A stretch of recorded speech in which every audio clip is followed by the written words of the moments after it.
Well, we've got some great questions, and Pat is ready. Let's get started. Angel says, Pat, I have two questions. Are we allowed to ask God for large sums of money? I asked in the name of Jesus for $100,000 to purchase two buildings, the one to live in, the other for adult daycare or something along the lines of feeding people. I put all my trust in the Lord, really realizing that I don't have any real friends, but God has never left me. If I come into my harvest, do I have to share it with people who weren't true friends?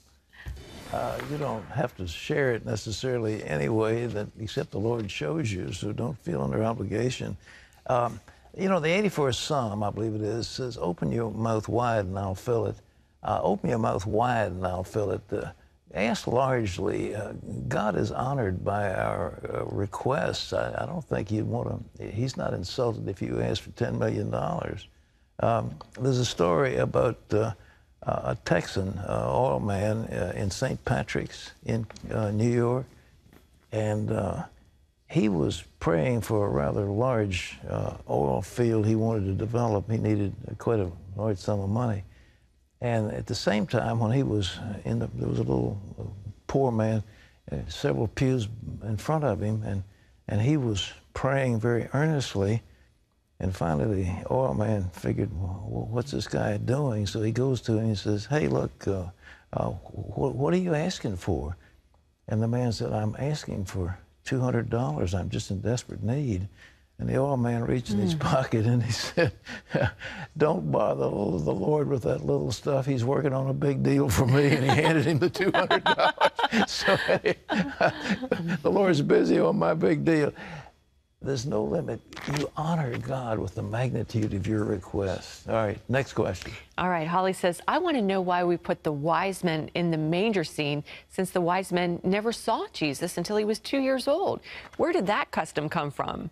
Well, we, switched stuff around a little bit. You're exactly right. The wise man came from afar to see the Mary, and they'd heard that the king was born in Judah.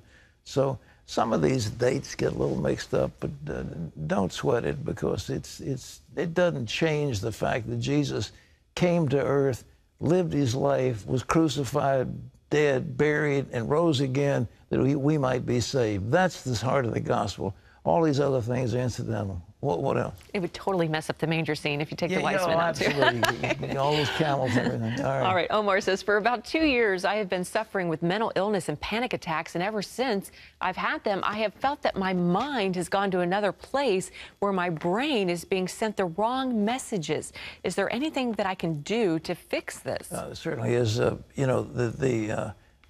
used to be they did psychology, and you listened to a lot of somebody on the couch talking about his problems.